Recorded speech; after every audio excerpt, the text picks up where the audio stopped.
Hey there, investors. Today, we're addressing a very critical issue that's already bordering on a full-blown crisis in the real estate market. Recent reports expose a concerning trend in Florida's housing market, with homes being sold at losses unseen since 2016. Jacksonville takes a huge hard hit, witnessing over 20.9% of investor-sold homes facing significant losses, some plummeting by up to 50%. Florida Atlantic University has pinpointed the most overpriced housing markets in the United States, revealing 5 are actually in the Sunshine State of Florida. Join us as we uncover the factors that has pushed Florida to become the second most valuable housing market in the country. Plus, we're going to address the burning question: is a Florida housing market crash imminent? Stick around for a deep dive into the market analysis and trends potentially affecting your investments and, more importantly, the place where you live. First, what the economists have to say. Yeah, and when we think about ultimately, Brad, where the new home buyers are also going to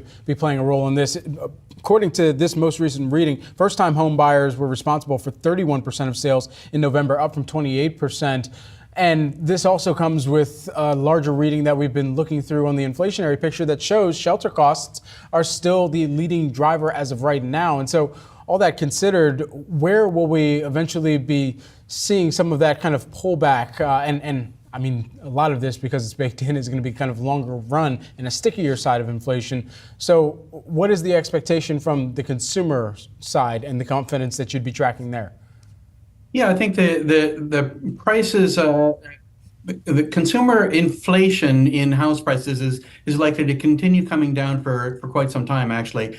I think the thing that really is likely to hold back home buyers going forward is the concern that house prices may start to come down. It's nice to see the existing home sales up, and it's nice to see mortgage interest rates down. That's going to be helpful to people.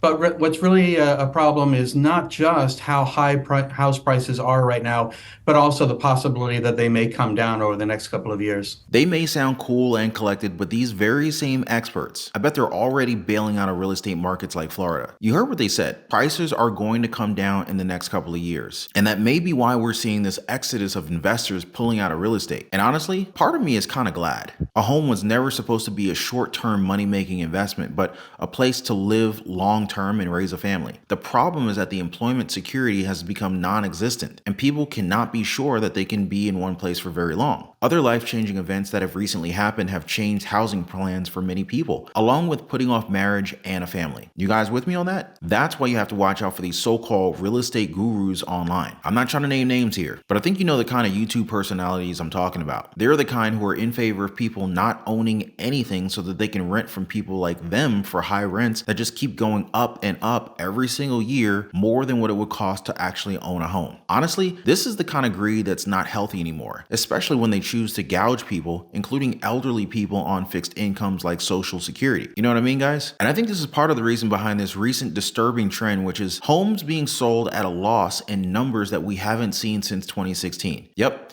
It looks like the glory days of real estate investors buying and flipping homes for quick profits seem to have hit a roadblock, as investors are now losing on approximately 1 out of every 7 homes that they sell. In certain U.S. cities, sky-high home prices and elevated mortgage rates have diminished home buyer demand, forcing investors to sell homes at a loss. Now, at the time of this report, the hardest hit market was Phoenix, where just over 30% of homes sold by investors incurred losses. Following closely were Las Vegas, 28%, Jacksonville, Florida at 20.9%, Sacramento, California, 20.2%, and Charlotte, North Carolina at 17.4%. One Redfin agent shared an example. The investor ended up losing about $20,000. The investor bought the home for $450,000 and sold it for $480,000, but put $50,000 worth of work into it. The house also sold below the $550,000 list price after sitting on the market for almost 4 months. Some landlords, they were not able to recover from the eviction bans. They said that the eviction bans killed their real estate business. Once tenants figured out that they didn't have to pay rent and there was nothing landlords could do about it, they just camped out and didn't pay. Then they trashed the places on the way out. The feds gave the states money to refund landlords for their losses, but some of them just got like 1/3 of what they were owed after endless mountains of paperwork. The states then blew what they called unspent money on pet projects and corruption. Yikes. It definitely feels like all of this is going to come crashing down down, especially when you look at the 10 most overpriced housing markets in America, 5 of which are in Florida. Basically, even though the housing market has cooled down, there are still some areas across the United States where the market remains hot. And buyers are paying much more than the homes are actually worth even to this day. Florida Atlantic University did the math. They analyzed the most overpriced housing markets in the nation by comparing the average expected home values based on historical trends to the average list prices across the 100 largest metro areas and finding the cities with the largest percent differences between the two. So number 10 on the list, Nashville, Tennessee. Average listing price sitting at $420,932. The expected home value, $296,827. That is a 41.81% difference between the home value and the list price. And that's just number 10 on the list. Stick around for the rest. First, just a quick thanks for always watching the videos. I really appreciate your support, and I always appreciate you clicking the like button and subscribing to the channel. You guys are totally the best. By the way, if you own a home, make sure to get your free home warranty quote. There's a link in the description down below this video.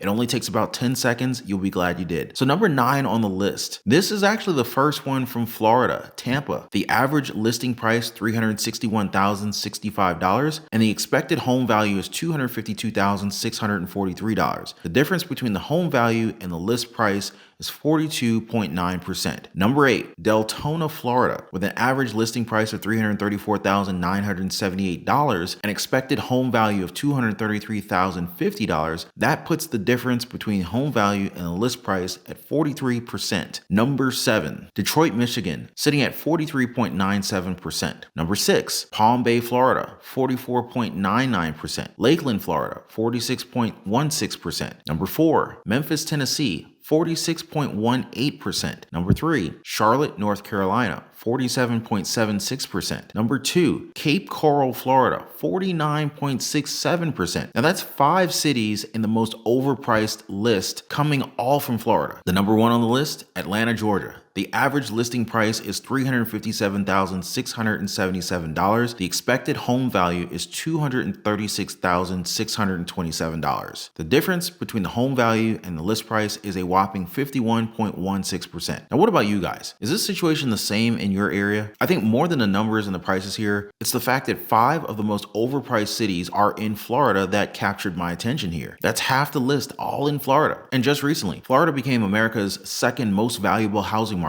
The Sunshine State is the second most valuable real estate market in the country, according to a new study by Zillow that charted the change in national home prices since the pandemic. Florida's market clocked in at $3.85 trillion, pulling in front of New York's $3.69 trillion and Texas's $3.39 trillion, according to a graph from Bloomberg using Zillow data. California remains untouchable in the top spot with a value of $10.18 trillion. Florida has been on the upswing lately thanks to a bunch of folks deciding to call it home. I mean, we're talking 655,000 new Florida residents since the pandemic hit, according to census estimates. All these newcomers are not only sparking a housing construction frenzy, but also jacking up home prices as everyone scrambles for a place to call their own. Out of the top 6 markets that gained the most value since COVID-19, 4 were located in Florida, including Tampa, 88.9%, Miami, 86.6%, Jacksonville, 82.4%, and Orlando, 72.3%, according to Zillow. Now, why is everyone flocking here? No personal income tax, endless sunshine, and seriously beautiful beaches. That's the draw. Then again, the rising cost of real estate is creating affordability challenges for newcomers and longtime locals alike. Take Miami, for instance. It's got the highest share of renters feeling the pinch, with a whopping 61% spending 30% or more of their monthly income for rent, as per Joint Center of Housing Studies at Harvard's latest report. And to top it all off, experts are saying that prices are expected to hold strong. Sure, there's some cooling off in the housing market here and there, but then again, there's other factors that make this slowdown different from most real estate downturns. Despite prices being high, the actual volume of home sales has plunged and inventories of homes for sale have fallen sharply too. Then you got homeowners who just simply aren't budging out of their 3% mortgage rates, and I don't blame them. When interest rates were up as high as 8% just recently, why would you let go of your 3% mortgage? But yeah, this just makes the supply of homes for sale even tighter. So I won't necessarily expect something like the utter collapse of property prices during the Great Recession when some housing markets experienced a 50% cratering of values. Some other reasons why I wouldn't necessarily expect a housing crash: demographic trends are creating new buyers. Homes are getting snapped up left and right for various reasons. A lot of Americans who already had homes figured out during the pandemic that they needed more space, especially with the whole work from home situation. Then you've got millennials hitting their prime home buying age, making a significant impact. And let's not forget about the growing number of Hispanics showing a keen interest in home ownership. The demand is coming from all sides, making the housing game pretty intense. Second reason, lending standards remain strict. Back in 2007, everyone and their neighbor could get these liar loans, these no-doc loans, whatever you want to call them, where you didn't even have to show your income. Just take my word for it. Give me $500,000. That's pretty much the name of the game back then. Lenders were practically handing out mortgages like candy, no matter what your credit history or how much you could actually throw down for down payment. Fast forward to today, it's a whole different ballgame. Lenders are playing hard to get and are all about these tough standards. If you're getting a mortgage now, you've got to have top-notch credit. We're talking stellar 770 median credit score for new mortgage borrowers in the third quarter of 2023, according to the Federal Reserve Bank of New York. Now, if things start to loosen up and we go back to the wild times of 2004, 2006, that's a whole different beast. If we see prices shooting up because folks can suddenly afford to borrow like there's no tomorrow, that's when the alarm bells start ringing about a potential housing market crash. One more thing that makes a housing market crash improbable: foreclosure activity is muted. In the aftermath of the housing crash, we saw a flood of foreclosures hitting the market, dragging down prices. But we're in a completely different story right now. Unlike back then, most homeowners are sitting on a nice equity cushion in their homes. When the pandemic hit its peak, lenders weren't going all out with default notices, which kept foreclosures at rock bottom levels in 2020.